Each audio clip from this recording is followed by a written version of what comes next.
Nobody started Hinduism, it just existed.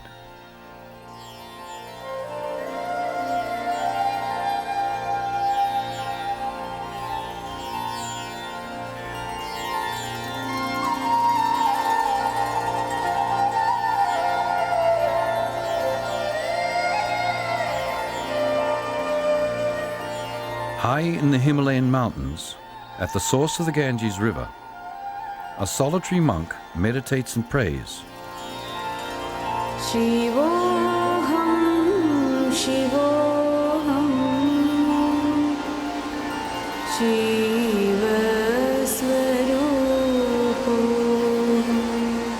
Now the monks, known as sadhus, are coming out of their remote retreats and walking for weeks down the winding mountain roads. No one commands them to set forth. No one calls for them to come down from the mountains.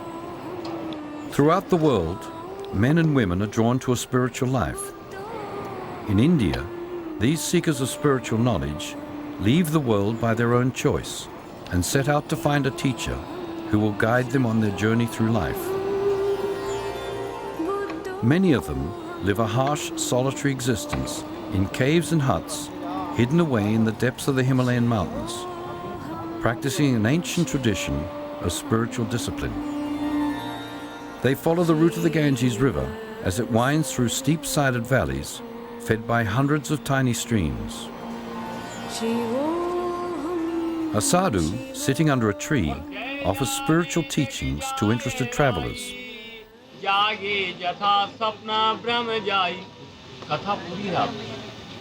आपने जन्म लिया 100 साल पूरे यदि यह गांठ समझ लो निपट गया था हैं झूठे सत्य जाय भी नहीं जाने रात्रि का भ्रम में और रबड़ आदि रस्सी पड़ी हुई है और प्रातः काल जाग तक नहीं देख लेगा वहां तक शुद्धिकरण नहीं होगा और सपना आया तो सपने की स्थिति सपना जहां तक रहेगा तकलीफ रहेगी मस्तक काट रहा कोई कुछ भी नहीं तो झूठे सत्य वह झूठा है तो भी सत्य मान के दुख हो रहा है.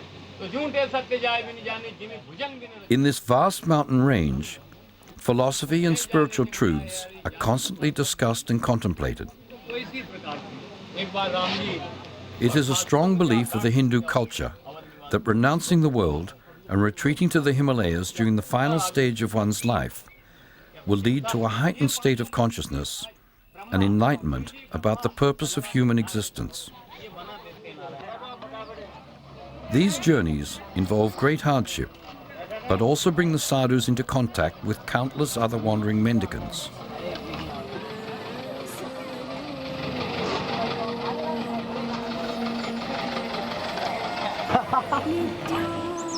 The sadhus camp under the open sky as they follow a journey that has been taken by spiritual seekers for thousands of years.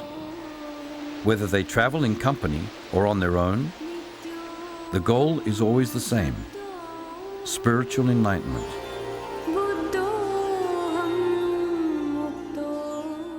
The river Ganges flows out of the Himalayan mountains past the city of Haridwar, where the famous bathing ghat Hakipuri is located, the focal point for the pilgrimage of millions of people who are coming here to bathe during the 3 months of the Kumbha Mela. On the valley floor beside the river, a city of tents is slowly being established to shelter and feed the expected pilgrim masses. The tent city is pitched in open fields stretching for many kilometers along either side of the Ganges River. Camps are also set up on the sandy river flats.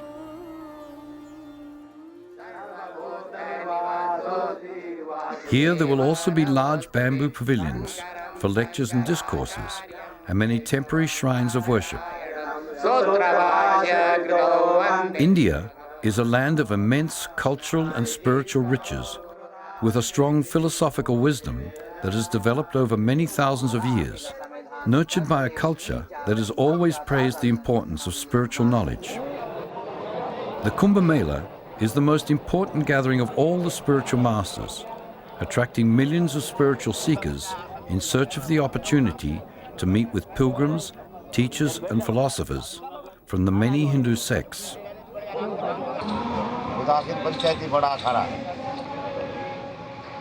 In the late winter season, preparations are nearing completion. The roads look empty now, but during the 3 months of the river festival, it is estimated that 20 to 30 million pilgrims will pass through Haridwar.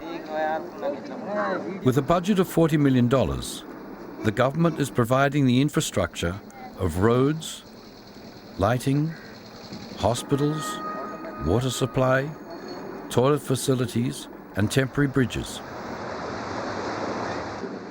The Haridwar community knows the importance of this event and put in many months of hard work to get the site ready. Throughout this ancient city, ashrams and temples are scrubbed, painted, and set in order. Large meeting halls are built with bamboo, straw, and canvas to be lit with ornate chandeliers.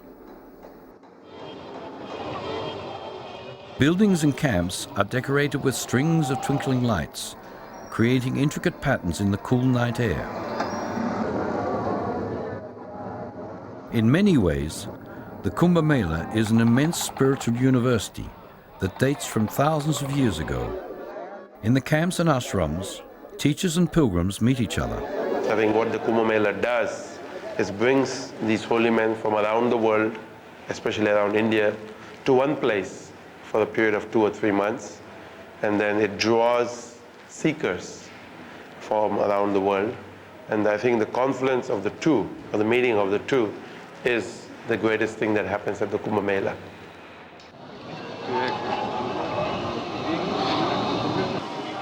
This ancient river festival was formalized more than 1200 years ago by Adi Shankaracharya, one of India's greatest teachers, who directed that all the Hindu sects should come together once every 12 years.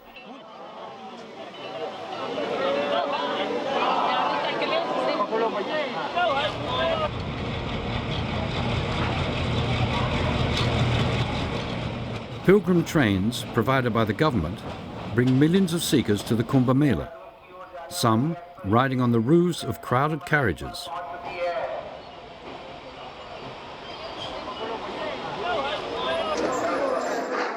Day and night, seekers pour into Haridwar.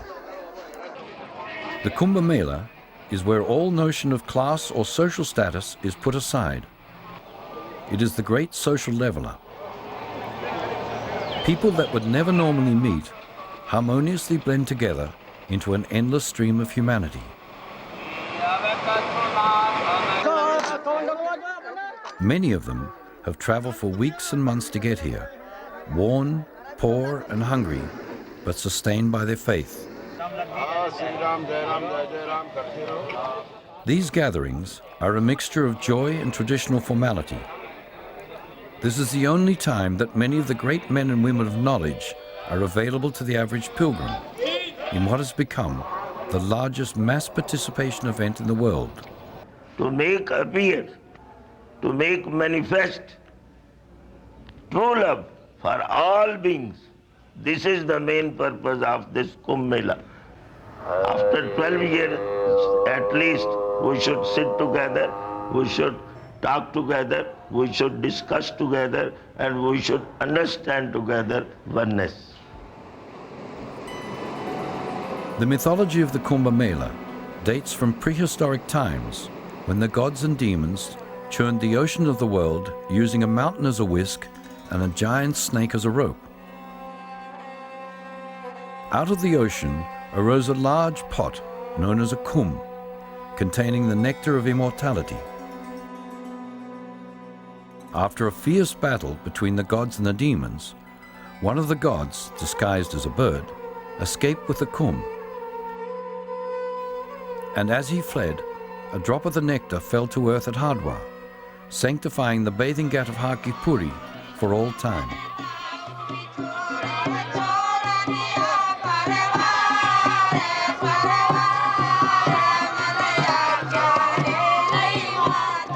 Pilgrims frequently chant devotional songs to celebrate their good fortune at being able to walk on this sacred site. Other pilgrims sit quietly at the water's edge, deep in prayer and meditation.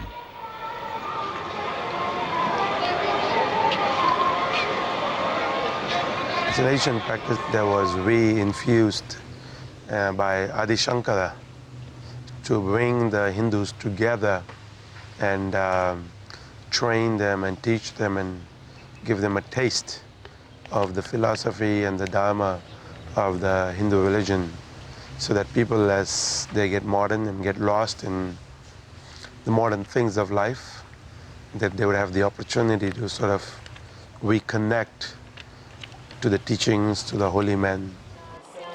Hindus believe that the Ganges River is a living spiritual being that has descended from heaven.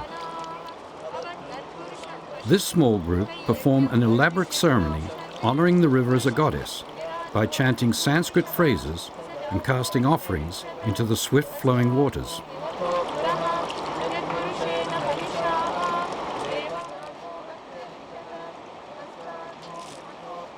At the many temples throughout Haridwar, pilgrims come to pray and make offerings. Some of these temples have steps going down to the Ganges River. Here, the pilgrims bathe, with total faith in the spiritually energizing power of the river water.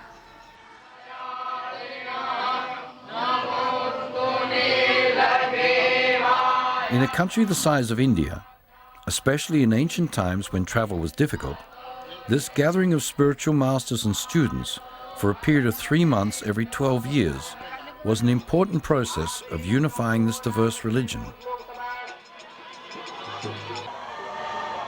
Hinduism is a sophisticated philosophy called Sanatana Dharma. In English, it would be described as the eternal universal truth, with humanitarian values that still hold with philosophers and theologians today.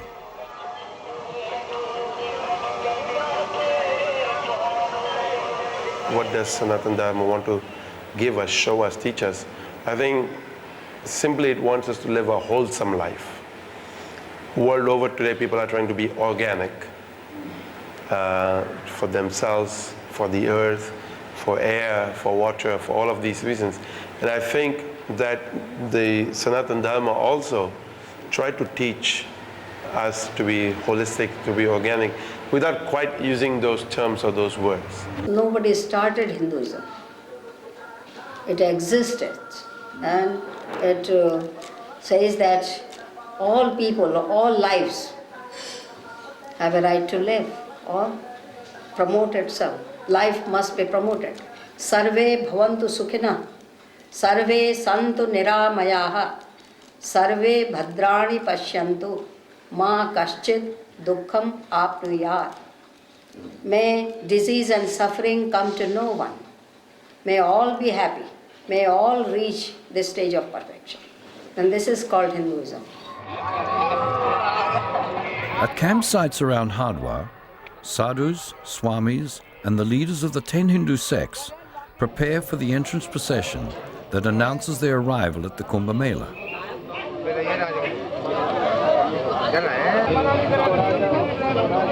Each sect has its own traditions and formalities.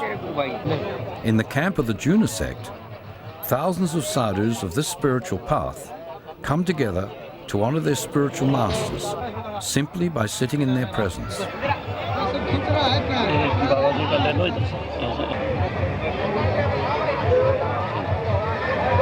Many of the sadhus of the Juna sect are known as Nagababas. They are very individualistic and observe the ancient ascetic rituals of going about naked, wearing ashes, and performing fire sacrifices.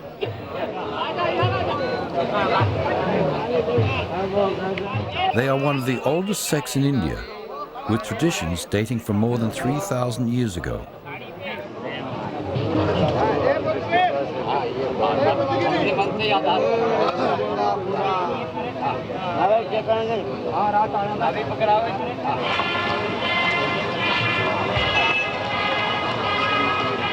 Lines of naked Nagababas march at the head of the parade. They are total renunciants, having no possessions and no attachment to the world. The naked holy men are very highly respected and loved, as well as feared, for the great supernatural powers they possess. They follow an ancient tradition of studying spiritual scriptures practicing austere yoga disciplines and mastering the skills of martial arts. In past centuries, these naked holy men formed militant groups that defended the Hindu faith against foreign invaders, and the Hindu community has never forgotten their sacrifice.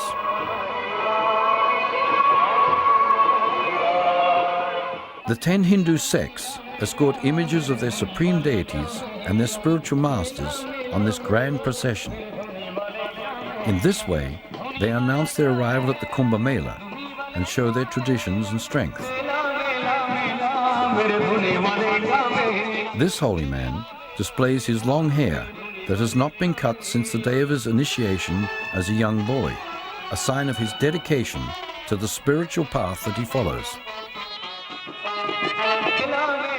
The elders of the Udasan sect are given lumps of rock sugar from a silver tray, a traditional gesture of welcome. The Udasan faith was founded 500 years ago by Sri Chand, the son of the Sikh master Guru Nanak.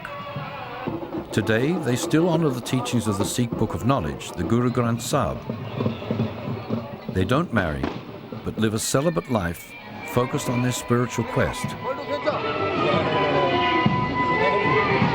As the parade of holy men winds through the streets, garlands of marigold flowers are given as a gesture of welcome and respect.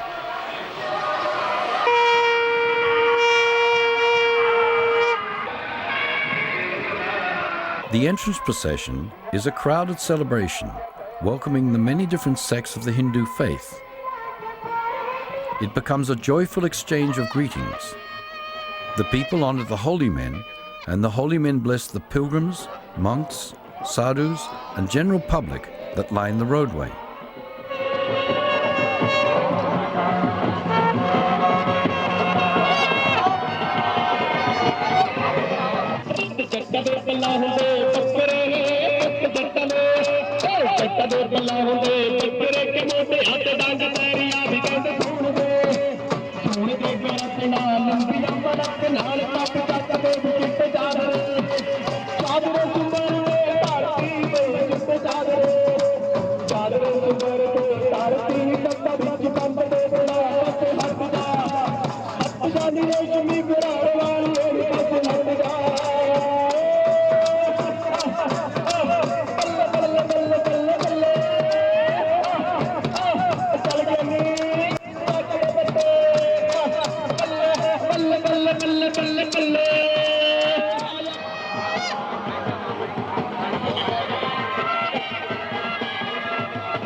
The parades are accompanied by extremely loud brass bands that look as though they just came out of a Bombay film.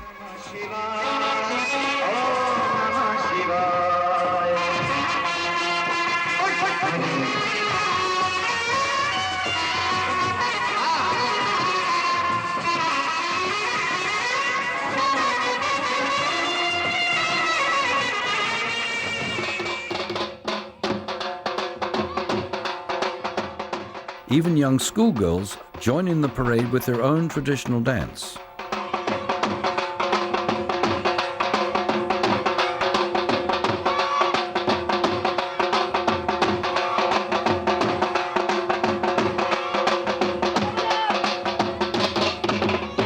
This large, friendly elephant, carrying a Sikh holy man, raised his trunk in greeting. Although the Sikhs follow their own traditions, they are an important part of the Hindu community. Throughout India, the gentle elephant is universally loved, and as we moved along the street, the elephant was constantly on the lookout for something to eat, such as a banana offered by someone in the crowd, a tasty tree branch, or a tray of rock sugar.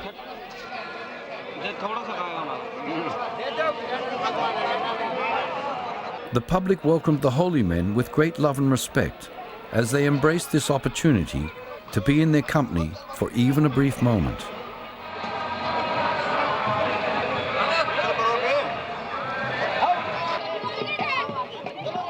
The parades last all day, accompanied by demonstrations of martial arts and stunts such as a naked sadhu towing a jeep with his penis to demonstrate his power and transcendence of sexuality.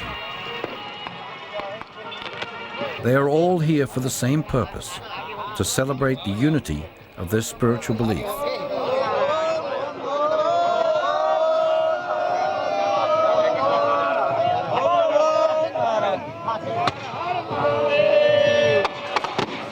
In India, these holy men and women are given the highest respect. Here, these sadhus and swamis are referred to as saints. This was puzzling, so Swami Shivendra Puri was asked if they are the same as the saints we have in the Western culture. We have got different type of saints. Those who have renounced the world and living this life, we call them saint. And because they are living their saintly life. In India, there are thousands of men and women who raise themselves above worldly sensual pleasures. They reach a state of inner peace through becoming one with their own soul. These people are considered to be very near to God, which is also known as universal consciousness. There are a few who came on earth to bless the humanity, like Shankaracharya, like Ramanandacharya, like Ramanujacharya, like Christ, like Muhammad. They are superhuman. They are. Sometimes Muslim can say that Muhammad was mine. Christians can say that Christ was mine.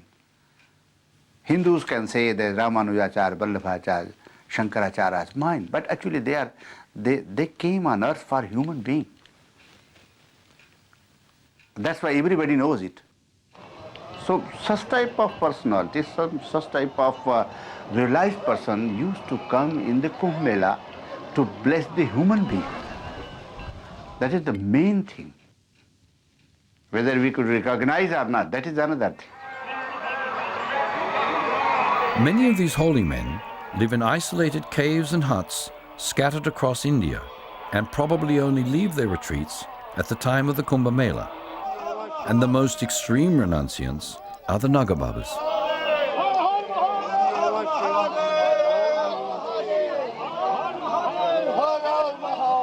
They are naked, except for the sandalwood ash which covers their body.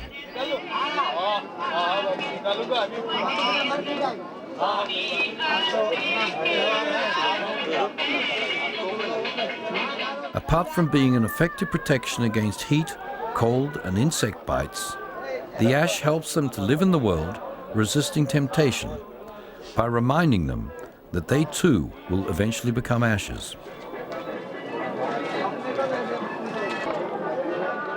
They live without clothes in rainy season, in winter, in summer. They do penance. That's why the people has got very good regard for them. And they usually used to come to see the Nagas, especially in the Kumbh Mela. Yoga exercises enables them to endure their life of detachment from the world and gives them the power to perform great feats of physical flexibility and mental awareness. With great ease, they can fold their bodies into the most difficult of yoga postures. Nagas don't have senses of their body, and that's how they become Naga. They don't have any attachment. In India, we respect a person with money also, yes, of course, but we respect more the person without money. Nagas are without any possession. Even clothes are possession. They are without that possession also. They can sleep anywhere, they can lie down anywhere. They don't have to bother for anything. They can just concentrate on their goal.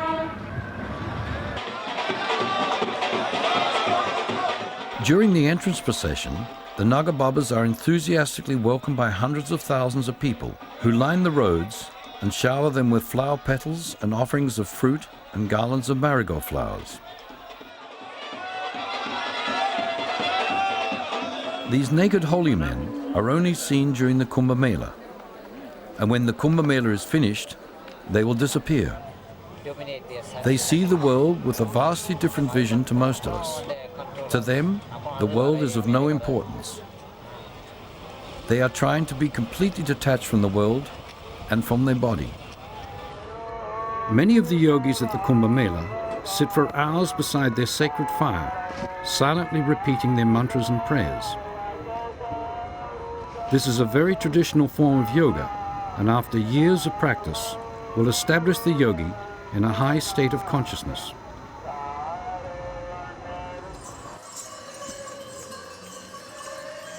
In mid-February, groups of pilgrims appear on the streets, carrying on their shoulders a decorated bamboo pole with small bottles of Ganges river water suspended at either end. Attached to the poles are tiny bells that jingle as they move along the road. Some have small pictures of their favorite deity attached at either end, and some have small green plastic parrots perched on the top. These pilgrims walk for days and weeks, for hundreds of kilometers back to their villages. Just to see the simplicity in their devotion, I think is the greatest lesson all of us can take, whether Indians or Westerners, to see these simple folk who live in small huts in villages come hundreds of kilometers by bus and then walk that same distance back, and just to take the Ganges water back to their temple, whether it is at their home, in their village, and then bathe the deity, the idol, with that water. That is the purpose of their carrying the water at the time of Shivaratri. So I think the greatest lesson is just the simple, pure devotion. Because as I read the scriptures, study the scriptures, and read the stories of holy men who have experienced the divinity, who have experienced the love of God, what really has given them the experience is their pure, simple devotion.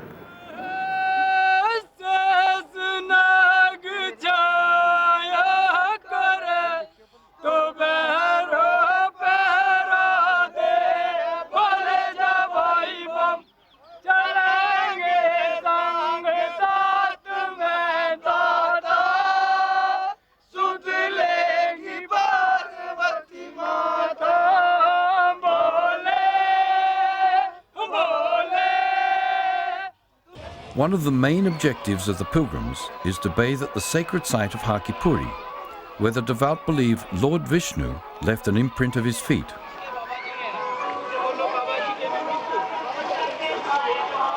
At this ancient bathing site, tiny boats made of flowers are set afloat on the Ganges, cast adrift with the prayers and wishes of the faithful. Each evening, a spectacular fire ceremony honors the spirit of the river, known as Mother Ganga.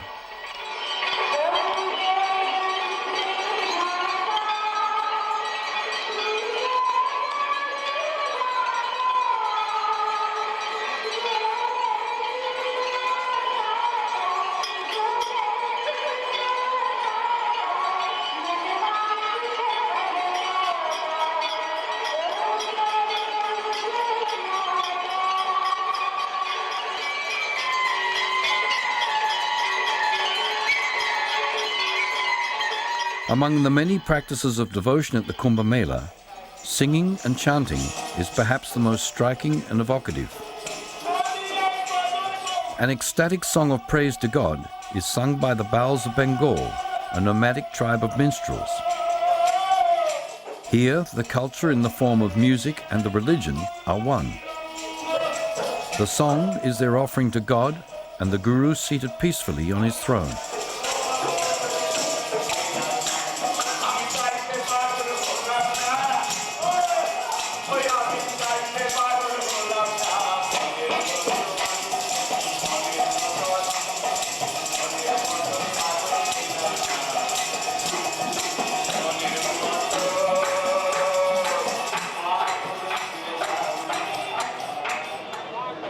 The Kumbh Mela is a great social affair, where the leaders of different groups are honored at crowded gatherings.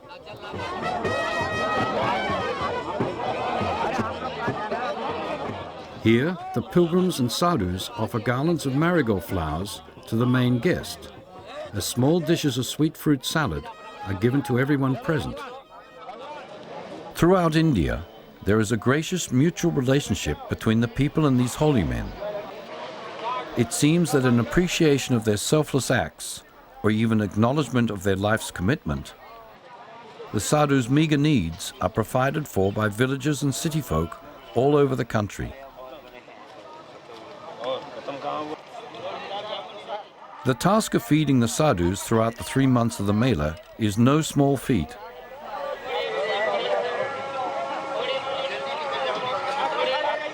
Literally millions of people are fed daily, in feasts that are prepared and served at hundreds of camps and ashrams every day.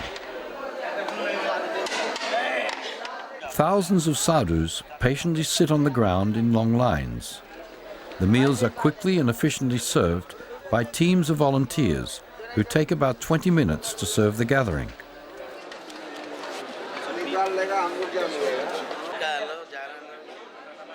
The free meals are donated by wealthy devotees as a means to gain good merit for their actions. The sadhus offer prayers for the well-being of the donor, who also gives them cloth shawls and small amounts of money.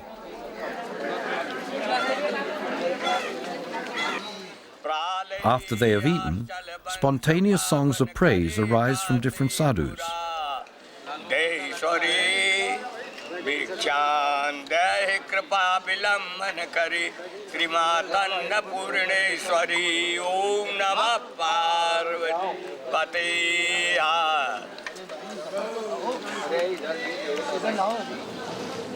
During the Kumbha Mela, many acts of charity are carried out.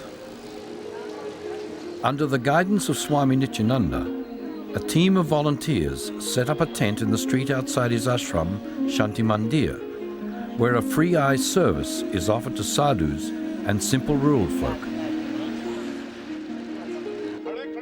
Eye diseases are a major health problem in India, and the tent quickly fills with people eager to get expert medical care and attention.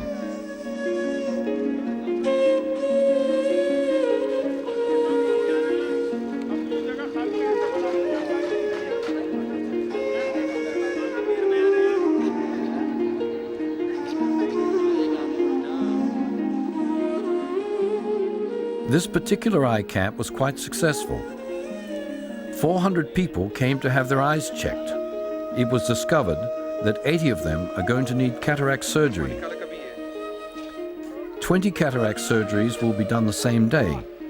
Another 35 patients are scheduled for surgery the next day, and all of the patients will be taken care of in 3 or 4 days. At Gangamata Eye Hospital outside Haridwar, Dr. Sanyal and Dr. Garg lead a skilled team in the delicate work of removing cataracts and implanting intraocular lenses. They work long hours on a production line basis, carefully restoring sight to many who never thought they would see clearly again. When we talk about what is it that the Sanatana Dharma teaches, when it taught us to be kind to nature, to be kind to animals, to be loving to other human beings, I think what it was really teaching us was to take care of each other, that one needs the other to live. For more than 15 kilometers along the banks of the Ganges River, the tent city welcomes a constant stream of pilgrims.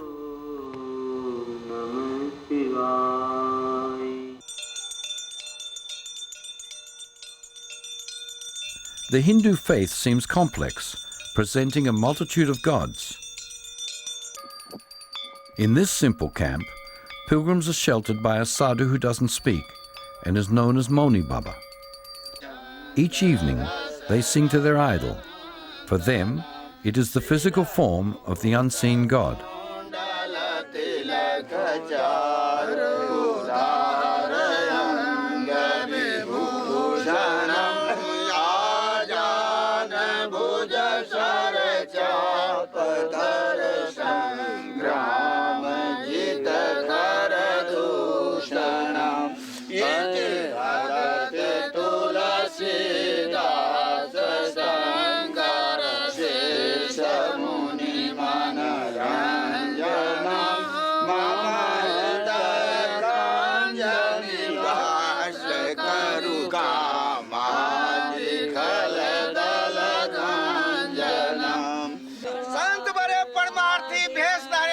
The final act of this ritual is to offer their salutations to Chandi Devi, the deity in the temple on the hill behind the camp. We believe that the mind needs a form to focus upon. Now, if somebody was to tell you that just love yourself, but what is that self? We don't know, we cannot see it, we don't understand it now. But if there's a form that is given to that self, whether it is Shiva, Rama, Krishna, or the myriads of other deities, beings that we have, then it becomes easier. Then you know, well, this is the deity that I am drawn to, that I have affection for, that I have love for. There is a way of devotion. These deities are not God. Is it? Deities are not God. Like clock is not time. But without clock you can know the real time. I like to worship that truth in the form of Shiva. Somebody will like to worship that Satya or truth in form of Krishna. Somebody worship in the form of Christ, no problem. Somebody can worship it in the name of Muhammad, no problem. Truth is one. You can give it any name. Plays of mythological stories explaining spiritual and moral teachings attract pilgrim audiences throughout the camps. The plays are performed by family groups, with many of the roles acted by young children. The most ornate production is performed in a grand pavilion for an enthusiastic audience who see these actors as the very incarnation of Krishna and his consort Radha.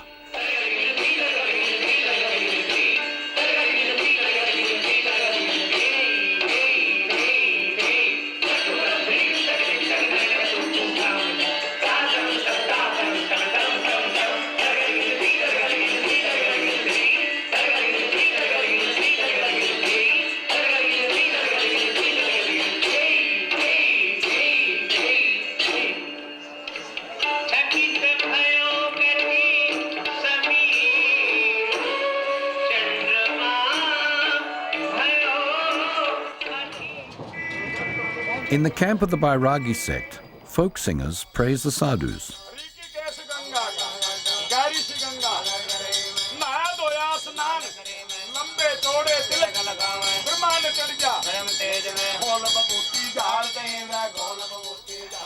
They sing that all of them, tall or short, are great saints.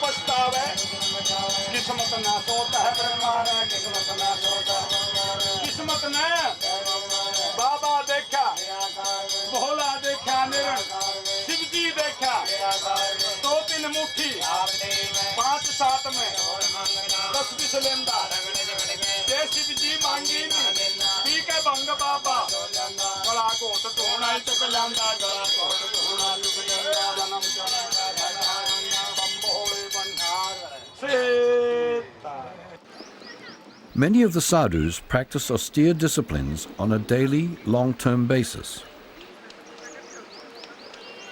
These sadhus sit for hours under the 50-degree midday sun, surrounded by a circle of hot fires, deep in meditation. They are following a tradition that takes 18 years to complete. More fires are added each year until the final 2 years, when they meditate with a blazing pot of fire balanced on their head. This is a practice of penance known as tapasya. Through that penance, they think that they will be able to control their mind. I don't have very happy translation of mind. So, we say antahkaran, chittavritti. They control their chittavritti through that penance, that's called tapasya. So willingly they undergo those sufferings Because of those sufferings, their mind does not go to the places where they do not want to send it. So it helps, but it's not the goal. It's the means and not the end. This holy man has walked throughout India carrying a metal pot balanced on his head. It's a spiritual practice that his teacher instructed him to perform. To do this, he must maintain a steady posture with his mind totally focused on repeating the name of his chosen deity.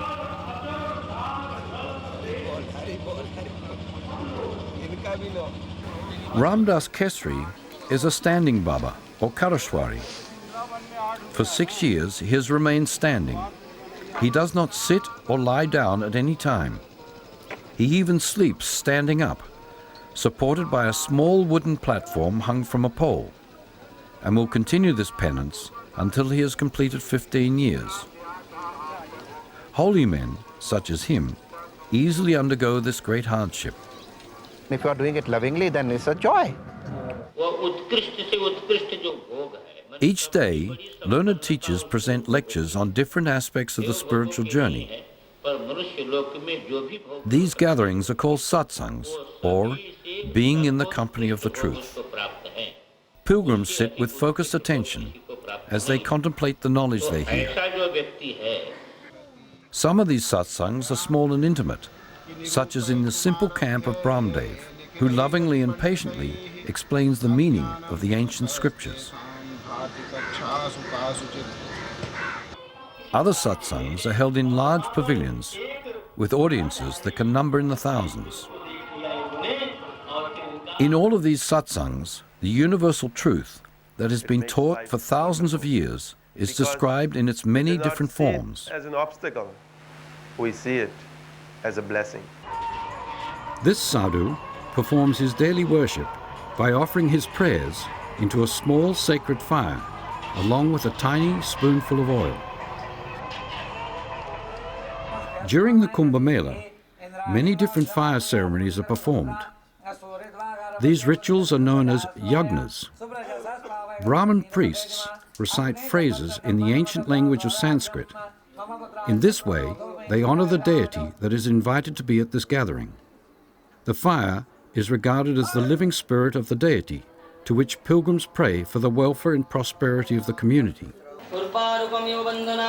In this fire ceremony, conducted by Swami Nityananda, the goddess Saraswati, who represents divine wisdom, was invoked to bring peace to the world.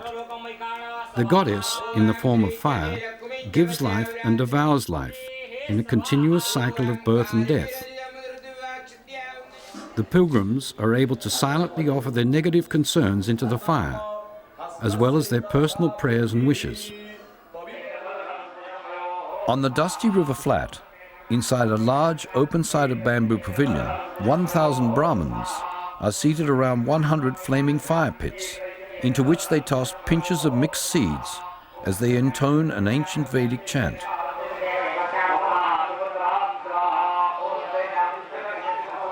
This ritual, dedicated to the welfare of the whole world, goes on non-stop for 9 days. In this supercharged atmosphere, pilgrims circulate around the pavilion offering their prayers.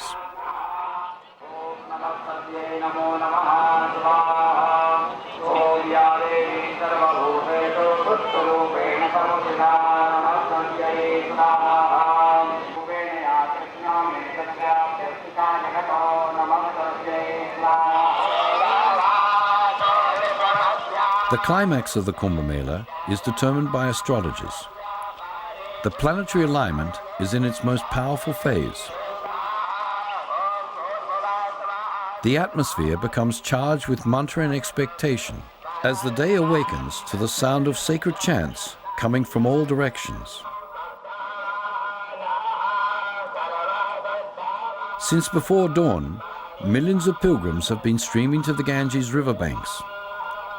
For 12 years, they have been waiting for this day to arrive. Up and down the river for more than 30 kilometers, pilgrims bathe in the waters that they believe are charged with spiritually healing powers.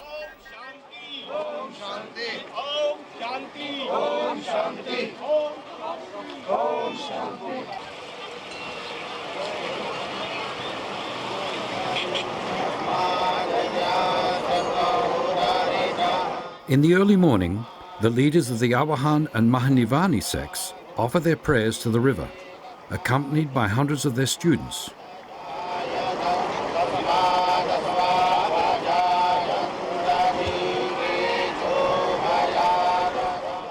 Families bathe together alongside complete strangers, as though they were all friends. An elderly lady pours Ganges water on her thumb, which she uses to imitate a sacred Hindu symbol of Lord Shiva.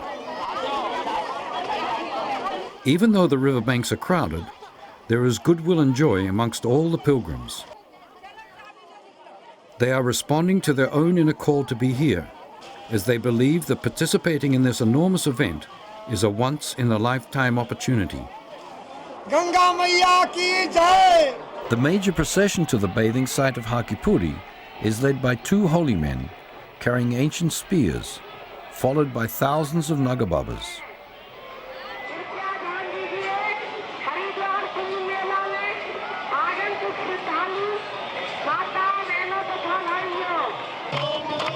The teachers and gurus of the 10 different sects are seated on gold and silver thrones, mounted on ox carts towed by their students.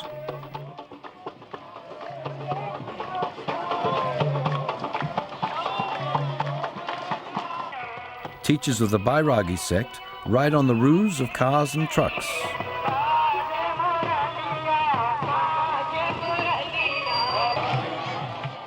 The procession moves past millions of pilgrims who have come to see this rare display of the greatest of India's holy men.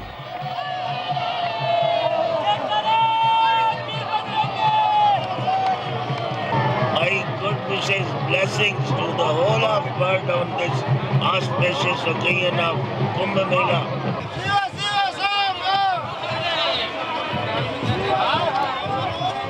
Even though the crowds are enormous, they patiently stay behind flimsy wooden barriers. None would dare to cross the path of these sadhus and holy men, as it is considered a most disrespectful thing to do.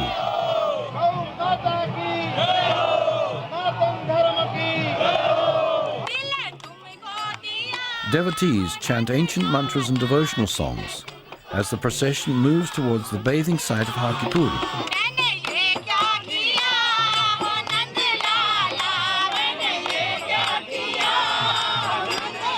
As the Nagababas cross the bridge leading to Hakipuri, they are enthusiastically greeted by waiting pilgrims who see these naked holy men as one of the forms of Lord Shiva. The procession makes its way down to the water's edge, led by the two holy men carrying the ancient spears. The supreme leader of the sect is first to bathe.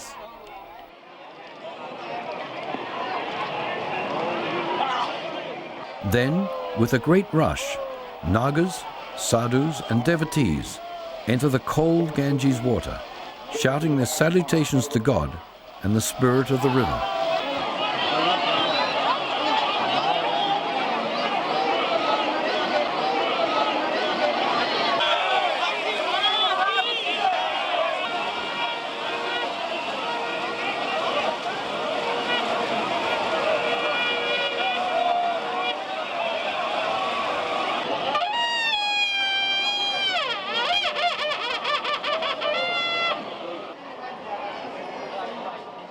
Before the day is finished, the first wave of pilgrims pack their belongings and head for the train station, content in the knowledge they have been blessed to be part of this great gathering of spiritual seekers.